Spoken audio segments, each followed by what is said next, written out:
Hello दोस्तों, कैसे हो आप लोग। मेरा नाम है दीपक और मैं स्वागत करता हूं अपने इस YouTube channel civil only prelims में, जिसमें आज 4 जुलाई 2023 के हिंदू एनालिसिस की बात करेंगे। तो चलिए स्टार्ट करते हैं आज के हमारे टॉपिक को। जैसे कि हम जानते हैं कि आपकी मैपिंग का सबसे पहले हम क्वेश्चन लेते हैं। आज आपको ऑस्ट्रेलिया के बारे में पूरी जानकारी जो है लेनी है। ऑस्ट्रेलिया में सिडनी, कैनबरा जो इसकी राजधानी है, कैपिटल है, ठीक है, और तस्मानिया एक इम्पोर्टेंट कंट्री भी हो जाती है, ठीक है। और इसकी बॉर्डरिंग जो है वो किस किस ओशन के साथ लगती है उन चीजों को पता होना चाहिए, ठीक है। इंडियन ओशन और एक आपका पैसिफिक ओशन के बीच में जो है एक काम करती है, आपका गैप का काम करती है, ठीक है। चलिए अब बात करते हैं न्यूज में क्यों है। न्यूज में इसलिए है क्योंकि ऑस्ट्रेलिया का जो एयरफोर्स है P-8A पेट्रोल एयरक्राफ्ट जो लैंड हुआ है कहाँ पे, तमिलनाडु के लिए। ये किस लिए आया हुआ है, ये आपके क्वाड की जो रेलिवेंस है उसको बताने के लिए आया है, यानी कि उसके खिलाफ जो मैरीटाइम और सब सरफेस डोमेन अवेयरनेस है उसमें ये क्या करने आया है। फोकस दी एरिया जो इसकी फोकस है वो क्या है, क्वाड कंट्रीज की है, जिसमें इंडिया, ऑस्ट्रेलिया, जापान और यूएस होती है। उनकी कहीं ना कहीं मैरीटाइम जो पेट्रोलिंग है उसके वजह से यहाँ पे लैंड किया है, ठीक है। जो Australian air force long range maritime petrol aircraft, ठीक है, ध्यान भी रखना इस चीज को कि P-8A क्या है, आपका मैरीटाइम पेट्रोल एयरक्राफ्ट है। कहां पे लैंड हुआ है, आपके INS रजलीन नावल एयर स्टेशन के इन तमिलनाडु में, ठीक है। चलिए आगे बढ़ते हैं। देखिए ये नज़ारा तो आप 1 महीने से देख ही रहे हैं। इसमें आपको जैसे कि पता है कि जो ट्रेन एक्सीडेंट हुआ था, जो ट्रेन का कॉलिजन हुआ था जिसमें कोरोमंडल एक्सप्रेस जो है वो डीरेल हो गई थी, ठीक है। तो ये 1 महीने से आपका जो है न्यूज में बना हुआ है और अब जो है इनकी जांच की रिपोर्ट जो है धीरे धीरे निकल के आ रही है। क्या प्रॉब्लम हो रही है उस चीज के ऊपर रिपोर्ट जो है बार बार निकल के आ रही है, ठीक है। तो अभी एक रिपोर्ट आई है जिसमें बताया गया है कि ह्यूमन एरर के वजह से ये जो बालासोर ट्रेन ट्रेजेडी है वो हुई है, ठीक है। जिसमें सिग्नल डिपार्टमेंट को कहीं ना कहीं ब्लेम इन्होंने ठहराया है, ठीक है, सिग्नल डिपार्टमेंट को, क्योंकि जो सिग्नल है वो आपकी कंट्रोल होती है ह्यूमन से और ह्यूमन एरर के वजह से ही कहीं ना कहीं ये कॉलिजन जो है इस चीज को बता रहा है, ठीक है, जो ये चीज कह रहे हैं। अगर कमीशन ऑफ रेलवे सेफ्टी की बात की जाए, इन्होंने क्या कहा, जो 3 ट्रेनें कॉलिजन हुआ था 2 जून को, उनकी किस वजह से हुआ था, सिग्नल सर्किट के अल्टरेशन की वजह से। जहां पे कहां पे हुआ था ये, महानगर बाजार स्टेशन में, महानगर बाजार स्टेशन, जहां पे रॉन्ग सिग्नल दिया गया था किसको, आपके कोरोमंडल एक्सप्रेस को। ऐसा रिपोर्ट में कहा गया है रेलवे बोर्ड के द्वारा। रिपोर्ट सबमिटेड कहां पे हुआ है, रेलवे मिनिस्टर में, रेलवे बोर्ड में जो है सबमिट हुआ है। तो ये क्या माजरा है, ये किस वजह से हो रहा है। देखिए आपकी न्यूज तो बस इतनी है, लेकिन इसके बारे में जानना जरूरी है। इसके बारे में क्या जानना है, रेल एक्सीडेंट। क्या आज के टाइम पे ये एक मेजर कंसर्न नहीं है। अगर बात की जाए, कुछ दिन पहले आज की न्यूज में एक और रिपोर्ट भी छपी है जिसमें 2 ट्रेनें और टकराई थी बीच में, जिसको मैंने न्यूज भी कवर किया था, ठीक है, जिसमें 2 मालगाड़ी जो है वो टकराई थी, ठीक है। तो उसमें भी क्या है, किस वजह से ये एक्सीडेंट हो रहा है। सबसे पहले हमें क्या करना होगा, उस ग्राउंड को आइडेंटिफाई करना होगा और क्यों हो रहा है, वाई, और किस वजह से हो रहा है और कहां हो रहा है। इन चीजों को आइडेंटिफाई करना पड़ेगा। अगर हमने इन चीजों को आइडेंटिफाई कर लिया कि मोस्टली किस वजह से क्या रीजन हो रही है। देखिए सबसे पहली चीज अगर बात की जाए रेलवे में फंड की, तो फंड की एलोकेशन भी ठीक ठाक है, लेकिन उस लेवल तक नहीं है, क्योंकि पैसेंजर आज के टाइम पे इंडिया में रेलवे से ट्रेवल करने वाले लोगों की संख्या जो है ज्यादा है, ठीक है। हर कोई इंसान जो कि मिडिल क्लास हो, चाहे वो अपर क्लास हो, चाहे वो लोअर क्लास ही क्यों ना हो, गरीब से गरीब क्यों ना हो, वो किससे ट्रेवल करता है, आपके ट्रेन से ट्रेवल करता है, ठीक है। यानी कि ट्रेन की रिक्वायरमेंट इस टाइम पे जो है इंडिया की जो एक पॉपुलेशन है उसको कंट्रोल कर रही है हमारे ट्रांसपोर्ट सेक्टर में रेलवे। अगर हम रेलवे को ठीक तरीके से देखें नहीं, नजरअंदाज कर दें, तो ये क्या होगा, ये एक प्रॉब्लमेटिक सिचुएशन बन के उभरेगी आगे तक भी। हमें रेलवे की सेफ्टी के लिए, जैसे रेलवे कवच की बात की गई थी, ठीक है, मैकेनिकल ब्रेक्स की बात की गई थी। तो इस तरह के हमें क्या करना चाहिए, कुछ इनिशिएटिव जो है लेनी चाहिए, ताकि हम जो है इनके जो कोलिजन है उनको क्या कर सके, रोक सके। सिर्फ रिपोर्ट प्रोड्यूस कर देने से या रिपोर्ट दे देने से आपका सोल्यूशन नहीं निकलेगा, आपको उस पर काम करना पड़ेगा, उसको इम्प्लीमेंट करना पड़ेगा। क्या आप इसको रेगुलर चेकिंग करते हो? एक ये सवाल उठता है, क्या आप हर ट्रेन की रेगुलर चेकिंग होती है, हर पटरियों की रेगुलर चेकिंग होती है? क्या जो लोग सड़कों से क्या नाम है, रेलवे पटरी जो पार करते हैं, जो जानवर होते हैं, जो वाइल्ड एनिमल होते हैं, वो भी कहीं ना कहीं सड़कों से रेलवे की लाइन को क्रॉस करते हैं, क्या उनके लिए कुछ सेफ्टी है? तो हमें क्या करना पड़ेगा, इस सेफ्टी को कहीं ना कहीं मेजर करना पड़ेगा, और उस हिसाब से अपने जो प्रपोजल है उस तरह से रखना पड़ेगा, उस तरह से हमें डेवलपमेंट करना पड़ेगा, ताकि इस तरह की प्रॉब्लम जो है आगे ना हो। ठीक है, तो यहाँ पे हमें क्या करनी चाहिए, हमें फ्यूचरिस्टिक होकर काम करना चाहिए, स्टिक होकर काम करनी चाहिए, हमें कोलैबोरेशन के साथ काम करनी चाहिए। कोलैबोरेशन किसका? अगर आप प्राइवेट सेक्टर की जैसे एंट्री करवाते हो तो ये क्या होता है, ये क्या करते हैं, ये और जो नई नई टेक्नोलॉजी है कहीं ना कहीं ये इंट्रोड्यूस करते हैं। आपने कुछ स्टेशनों पर प्राइवेटाइजेशन किया है, वो क्या, अब आप देखिए गवर्नमेंट स्टेशन और एक प्राइवेट स्टेशन, बहुत जमीन आसमान का फर्क नजर आएगा। क्यों? क्योंकि वहां पे इंफ्रास्ट्रक्चर पे पैसा खर्च होता है। वही चीज अगर हम रेलवे में खर्च करें उतनी चीजें, और हम अगर सेफ्टी को भी इंश्योर करें तो और ज्यादा बेटर जो है हम रेलवे को बना सकते हैं। ठीक है, चलिए आगे बढ़ते हैं। सेंटर ने अनाउंस किया है स्कीम को, किसके लिए, जो माइनर रेप विक्टिम्स है। रेप तो रेप होता है, चाहे वो माइनर रेप हो या फिर मेजर रेप हो, कोई फर्क नहीं पड़ता है।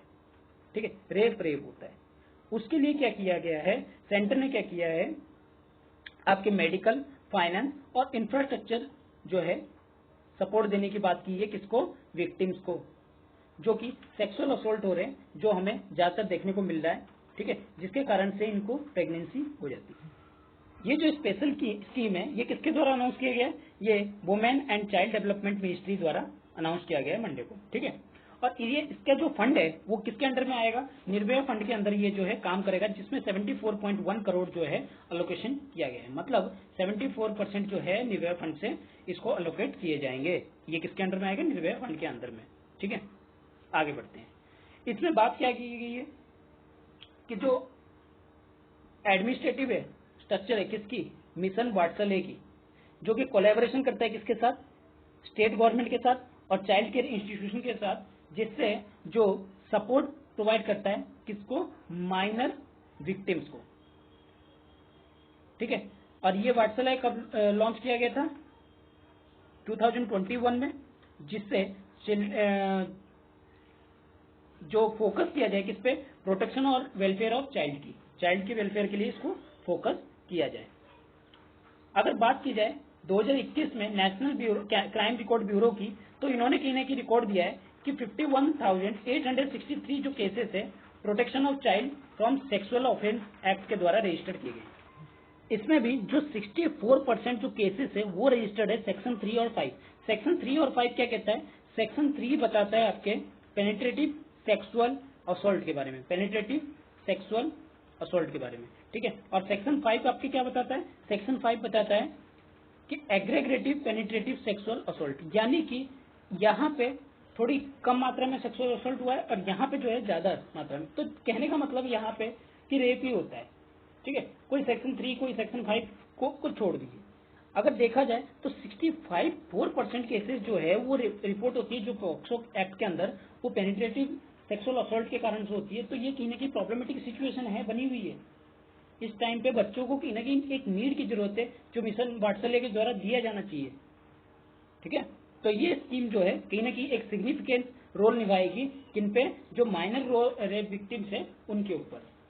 ठीक है, और उनको सपोर्ट प्रोवाइड करेगी, उनको इंफ्रास्ट्रक्चर प्रोवाइड करेगी और मेडिकल फाइनेंशियल ये सारी चीजें भी इनको प्रोवाइड करेगी। अगर हम गवर्नमेंट की बात करें, गवर्नमेंट ने ऑलरेडी क्या किया है? Government had already accelerated the access justice for minor victims rape by establish 415 POCSO act. देखिए 415 गवर्नमेंट ने क्या किया है, जस्ट इनको न्याय जल्दी मिलने के लिए 415 क्या बना रखे, फास्ट ट्रैक कोर्ट बना रखे हैं, ठीक है, जिससे कि जो पॉक्सो एक्ट के अंदर जो भी कानून रजिस्टर्ड होते हैं, जो भी जुर्म रजिस्टर्ड होते हैं, उसको क्या किया जाए, जल्द से जल्द उसको निपटारा किया जाए, ठीक है। अगर एडिशनली सपोर्ट की बात करें, कब दी जाएगी, available the level of CCI up to age of 18 तक and there up to age of 23 after care facilities. बताया गया है कि यहाँ तक जो है इनकी फैसिलिटीज जो है प्रोवाइड की जाएगी।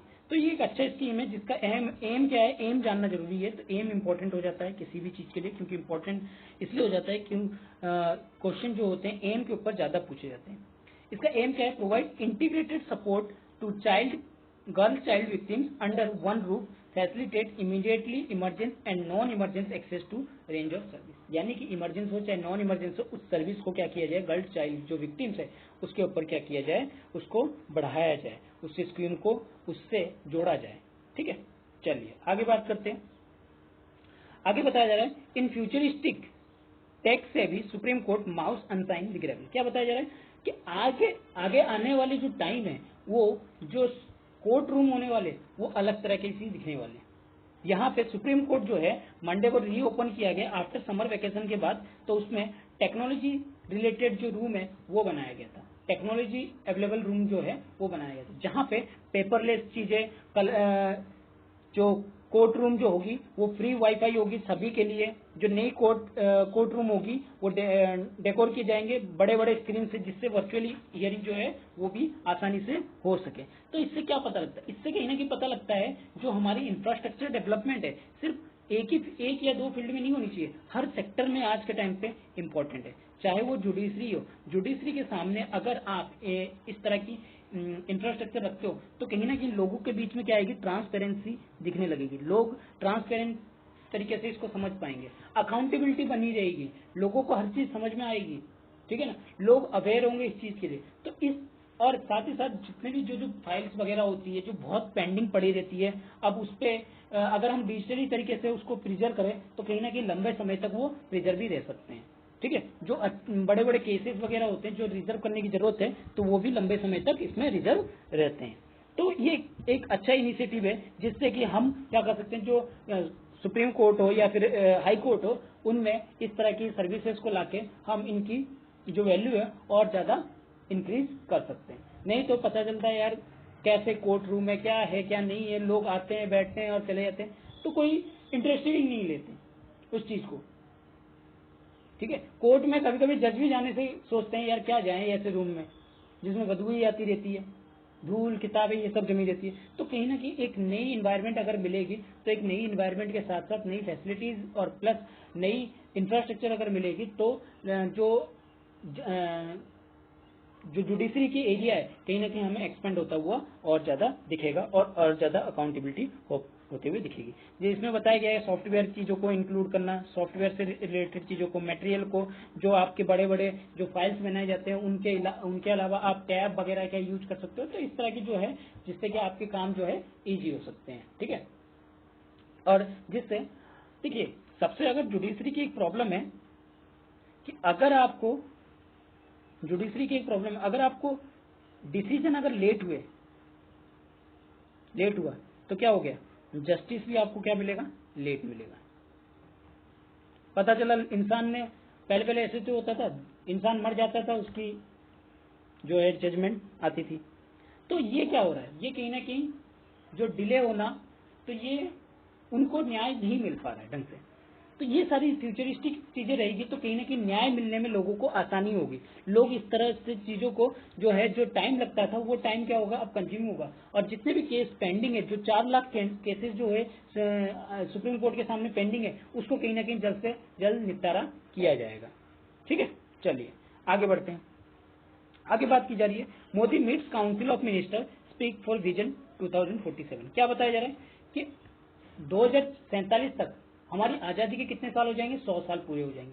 तो वहां पे कितना डेवलप किए हैं हमने, कितना डेवलपमेंट हुआ है हमारे देश में, उस चीज को मेजर करना आज के टाइम पे देखा जा रहा है। अगर आप डेवलपमेंट कर रहे हो, लेकिन ये नहीं कि आप अंधाधुन कुछ भी डेवलपमेंट कर रहे हो। डेवलपमेंट एक प्लानिंग से होनी चाहिए। प्लानिंग के साथ साथ आपको ग्रीन एनर्जी की भी बारे में सोचना चाहिए, क्योंकि इंडिया के जो कमिटमेंट है ग्लोबल क्लाइमेट में, ठीक है, क्लाइमेट चेंज में जो ले रखे हैं कि हमें 2070 तक पहुंचना है, तो उस चीज को भी आपको लेके चलना है। डेवलपमेंट में होना है, लेकिन डेवलपमेंट ग्रीन तरीके से होना चाहिए। तो वो हमारे क्या होना चाहिए, विजन होना चाहिए। ठीक है, उसी चीज को लेके यहाँ पे मोदी जी ने बात किया है कि हमारी जो अब जो है जो आगे की 2047 की जो रणनीति होगी वो इंफ्रास्ट्रक्चर के डेवलपमेंट और उसके इम्पैक्ट को भी देखना होगा कि किस तरह से वो हमारे इन्वायरमेंट को इम्पैक्ट करता है, प्लस इंफ्रास्ट्रक्चर के डेवलपमेंट को भी देखना होगा कि विदाउट हम इंफ्रास्ट्रक्चर जो हमारे इन्वायरमेंट को नुकसान बिना पहुंचाए हम क्या कर सकते हैं, कितने अच्छी तरीके से हम लोग डेवलपमेंट जो है कर सकते हैं। ठीक है, और ये इंडिया कहीं ना कहीं लोगों को दिखाना चाहता है कि हम 100 साल के बाद हमने कितना डेवलपमेंट किए हैं, किस तरीके से हमने क्या किए हैं, अपने इंडिया को बनाया है, उस चीज की यहाँ पे बात की जा रही है। तो यही सारी चीजें जो है आगे देखी गई है कि 2047 तक इंडिया को कहीं ना कहीं एक नए लेवल पे स्टैंड होना है, एक नए मल्टीलेटरल इंस्टीट्यूशन के तौर पे मल्टी लेवल पे स्टैंड होना है। ये नहीं कि दो पक्ष की बात सुनते रहे, चाहे वो रसिया हो, चाहे वो आपका चाइना हो, या फिर आपका यूएस हो। ठीक है, ये नहीं कि दो बायलेटरी चीजें चलते रहे। एक तरह से आपको अपना स्टैंड रखना पड़ेगा, अपनी फ्रीडम को इंश्योर करना पड़ेगा। ठीक है, चलिए आगे बढ़ते हैं। आगे क्या बताया जा रहा है यहाँ पे, फॉर्मली तौर पे जो चाइनीज गवर्नमेंट है उन्होंने मना कर दिया कि भैया हम जो है आपको फाइनेंशियल सपोर्ट जो है नहीं देंगे। कहाँ पे, क्रेडिटर प्लेटफॉर्म पे। क्रेडिटर प्लेटफॉर्म वो है जहाँ पे दो चार देश आके इकट्ठा होते हैं और वहां पे वो पूल बना के क्या करते हैं, प्रोवाइड करते हैं, जिसको भी जैसे श्रीलंका को इस टाइम पे फंड की जरूरत है तो वो क्या करते हैं, उसको क्रेडिट देते हैं। श्रीलंका ने यहाँ पे चाइना को देखा कि चाइना जो है विल नॉट ज्वाइन दी किसकी, ऑफिशियल क्रेडिटर प्लेटफॉर्म को, लेकिन चाइना इस बात से कॉन्फिडेंशियल है कि उनका जो सपोर्ट है, किस तरह से बायलेटरली जो सपोर्ट है वो कहीं ना कहीं अलग ही लेवल पे रहेगी। उससे जो आइलैंड की इनकम है यानी कि इकोनॉमी है वो कहीं ना कहीं रिकवरी होंगे। तो वो चाइना पे एक स्टैंड पे तो नहीं खड़े, लेकिन अलग स्टैंड पे जरूर देखने को मिल रहा है। अगर बायलेटरल रिलेशन की बात की जाए, बायलेटरल रिलेशन में कहीं ना कहीं चाइना उनके साथ जो है खड़ा होता हुआ नजर आ रहा है। तो यहाँ पे यही चीज ही बता रहा है, और इससे ज्यादा कुछ जानने की जरूरत नहीं है कि इनकी रिलेशन क्या है क्या नहीं है, इससे कोई मतलब नहीं है। इनकी आपको पता होना चाहिए कि 2022 में फाइनेंशियल क्राइसिस आया था, कहाँ पे, आपके श्रीलंका में, जिसके कारण से उन्होंने अलग अलग कंट्री से क्या किया था, फंड को क्रेडिट पे लिया था। इंडिया ने भी 400 जो डॉलर है, मिलियन डॉलर, वो भी दिए, इंडिया ने भी प्रोवाइड किए थे, और साथ ही साथ आईएमएफ से भी उसको जल्द से जल्द क्या मिला था, रिलीफ मिला था। ठीक है, तो वही चीज यहाँ पे बात की जा रही है कि चाइना जो है स्टे आउट हो गया किससे, क्रेडिटर प्लेटफॉर्म से, लेकिन बायलेटरल रिलेशन के तौर पे चाइना क्या होगा, वो अभी भी क्रेडिट देगा किसको, जो आपके श्रीलंका को, श्रीलंका की क्राइसिस को उसको बाहर निकालने में हेल्प करेगा। ठीक है, चलिए आगे बढ़ते हैं। PM to host Xi Putin and Sharif virtual force SCO meeting. देखिए वर्चुअल एससीओ की मीटिंग होने वाली है, जहां पे जो पीएम है उसको पीएम होस्ट करने वाले हैं, जहां पे पुतिन रहेंगे, आपके सी जिनपिंग रहेंगे चाइना के, नवाज शरीफ रहेंगे पाकिस्तान के। तो ये सब कहीं ना कहीं एक ही प्लेटफॉर्म पे रहेंगे। तो ये हमारे लिए इम्पोर्टेंट हो जाता है कि किस तरह से रसिया, चाइना और आपका पाकिस्तान, और एक तरफ है इंडिया, कि रसिया के साथ क्या रिलेशन रहना चाहिए, चाइना के साथ किस तरह से, और पाकिस्तान के तरह किस तरह से आपके रिलेशन रहने वाला है, वो इस चीज को बताएगा। क्योंकि अगर हम देखें तो इंडिया की जो आपके पड़ोसी देश है दो, कहीं ना कहीं ये दोनों के साथ बायलेटरी रिलेशन ही डिपेंड करता है कि हमारा रिलेशन जो है इनके साथ कैसा रहेगा, इनकी एक्सपोर्ट क्या रहेगी, इंपोर्ट क्या रहेगी, हर चीज पे कहीं ना कहीं हमें डिपेंड होना पड़ता है। अगर हम बात की जाए हमारी सेक्टर वाइज की, तो यहाँ से जो है मैन्युफैक्चरिंग प्रोडक्ट जो है, हम लोग जितने भी रॉ मटेरियल है वो सारे कहाँ से कलेक्ट करते हैं, आपके चाइना से। यानी कि चाइना एक हमारे लिए आज के टाइम पे हब बन चुका है। लेकिन आज भी हम धीरे धीरे क्या कर रहे हैं, हर चीज को रोकते जा रहे हैं धीरे धीरे, लेकिन वो चीज बदलाव आएगा, लेकिन थोड़ा टाइम लगेगा उन चीजों में। अगर वहीं पाकिस्तान की बात करें तो पाकिस्तान क्या है, पाकिस्तान हमारा तो ऑल वेदर एनमी जिसको कहते हैं, ठीक है, कि मतलब हर टाइम पे वो हमारा एनिमी बना हुआ है, और उसके थ्रू जो अफगानिस्तान की एंट्री है वो कहीं ना कहीं हो सकती है, जिससे टेररिज्म जो है इंडिया में बढ़ सकता है। तो एक इंडिया के पास मौका है कि एससीओ में इस मुद्दे को ज्यादा ले, कि वो बात करे टेररिज्म के ऊपर, मनी लॉन्ड्रिंग के ऊपर, ठीक है, जिससे कि इंडिया को जो है इससे थोड़ा सा राहत मिल सके। और दूसरी चीज, जो चाइना का आपका पता है बेल्ट एंड रोड इनिशिएटिव, इनको कहीं ना कहीं इसको रोकने की जरूरत है क्या इंडिया में, या फिर आपके जैसे पीओके में अभी ये बेल्ट एंड रोड इनिशिएटिव के तहत क्या बना रहा है, आपका मल्टीलेटरल प्रोजेक्ट बना रहा है पाकिस्तान की अनुमति। तो लेकिन इंडिया ने क्या कहा है कि इसको हम लोग जब भी हम लोग ले लेंगे तो ये मल्टीलेटरल इन्वेस्टमेंट जो है वो धरी की धरी रह जाएगी, आपसे उसको कुछ लेना देना नहीं रहेगा। ठीक है, तो इस चीज को कहीं ना कहीं रोकने की हमें कोशिश करना चाहिए कि जो प्रोलिफरेशन है आपके किसके बढ़ना, जो इन्फ्लुएंस है जो चाइना और पाकिस्तान का, उसको इस प्लेटफॉर्म पे कहीं ना कहीं कंट्रोल कर सकते हैं। हमारी रणनीति इस तरह से होनी चाहिए कि हमें ये नहीं कि बिल्कुल अलग हटके रहना चाहिए, हमें दोनों के साथ रिलेशन बना के रखना चाहिए, और दोनों ही हमारे लिए भी जरूरी है। क्यों, अगर पाकिस्तान को अगर हमने पूरी तरह से ढील दे दी तो इसका मतलब क्या है, जिस तरह से पुलवामा अटैक हुआ था, उरी अटैक हुआ, तो उस तरह से और भी अटैक जो है वो भी होने की संभावना है। और अगर हमने चाइना को पूरी तरह से ढील दे दिया तो वो आप जैसे तवांग रीजन देख सकते हैं, या फिर जो लद्दाख रीजन देख सकते हैं, वहां पे भी घुसपैठ होने का और ज्यादा चांसेस है। इन चीजों को शांत कौन कर सकता है, इन चीजों को शांत करने का एक रसिया है, लेकिन रसिया तो खुद युद्ध में लगा हुआ है, खुद वॉर में लगा हुआ है, तो वो कैसे हेल्प कर सकता है, वो एक मीडिएटर की तरह हमारे यहाँ पे काम कर सकता है। इस चीज को रोकने के लिए जो रसिया का है, रसिया का साथ भी इस टाइम पे जरूरी है, क्योंकि जब हमें हर टाइम पे जरूरत पड़ी थी, तो जहां जिस टाइम पे भी जरूरत पड़ी थी रसिया हमारे साथ आके खड़ा हुआ था। तो हम रसिया को बिल्कुल नेग्लेक्ट नहीं कर सकते, रसिया हमारे लिए आज भी इंपॉर्टेंट रखती है, और कहीं ना कहीं आगे तक भी वो इम्पोर्टेंट जो है वो बनी रहेगी। तो यहाँ पे यही सब बात की जा रही है कि जो ज्वाइंट स्टेटमेंट उन्होंने लिए है, कहीं उन पे डिजिटल ट्रांसफॉर्मेशन की बात की जाएगी, रेडिकलिज्म की बात की जाएगी, और किस तरह से हम लोग टेररिज्म को रोक सकते हैं, किस तरह से हम लोग मनी लॉन्ड्रिंग को रोक सकते हैं, तो इस चीज पे भी कहीं ना कहीं बात जो है की जाएगी। ठीक है, अगर बात की करें तो इस टाइम पे एससीओ में आपके पास 8 मेंबर थे, जिसमें आपके अभी ईरान भी इसमें इंक्लूड हो चुका है, और बेलारूस भी इसके लिए अप्लाई कर चुका है, शायद आई थिंक नेक्स्ट ईयर तक ये भी कंप्लीट हो जाए। तो क्या कर रहे हैं ये लोग, ये और कहीं ना कहीं जो एससीओ की स्ट्रेंथ हो उसको भी मजबूत कर रहे हैं। ठीक है, चलिए आगे बढ़ते हैं। आगे क्या बताया जा रहा है, Indian refiners set to start paying in yuan for Russian. अब देखिए, अभी तक क्या हो रहा था, इंडिया परचेज कर रहा था ऑयल, और उसके लिए वो पेमेंट कर रहा था किसमें, डॉलर में। लेकिन अब क्या है, सॉरी, ऑयल परचेज कर रहा था और डॉलर में पेमेंट कर रहा था, और उसकी रिफाइनरी को क्या कर रहा था, रिफाइन कर रहा था, और डिफाइन करके अलग अलग कंट्रीज में जो है भेज रहा था। तो यहाँ पे क्या बताया जा रहा है, India refiners set to start paying in yuan for Russian oil. जब रशियन ऑयल वो खरीदेंगे तो क्या करेंगे, युआन से जो है, युआन जो चाइना की करेंसी है उससे कहीं ना कहीं पेमेंट करेंगे। क्यों, क्योंकि वॉर की वजह से रसिया के पास डॉलर की कमी हो जा रही है, तो वो रसिया जो है उतना ज्यादा इफिशियंसी नहीं हो पा रहा है ताकि वो जो ऑयल की इंपोर्ट है उसको कर सके। तो इसके लिए उन्होंने अल्टरनेटिव ढूंढा है कि हम युआन से जो है वो क्या करेंगे, लेन देन जो है वो करेंगे। ठीक है, अब यहाँ पे क्या होगा, प्रॉब्लम क्या है कि डॉलर यहाँ पे कहीं ना कहीं हटते जा रहा है, और उनकी जगह हमें क्या दिख रहा है, युआन जो है लेते जा रहा है। मतलब आगे आने वाले टाइम पे ऐसा भी हो सकता है कि चाइना पूरी तरह से यूएस को उखाड़ फेंके, और उसकी जगह पे क्या हो, एक वर्ल्ड पावर के रूप में निकल के आ जाए।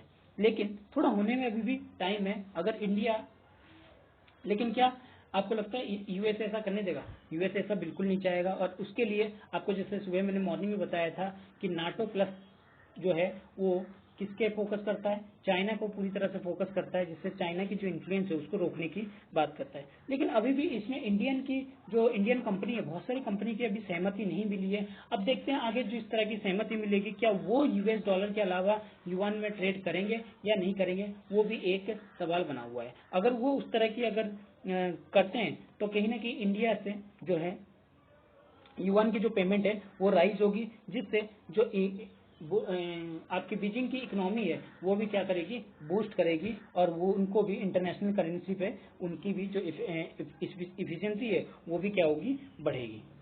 ठीक है, तो यही सारी चीजें जो है यहाँ बताया जा रहा है।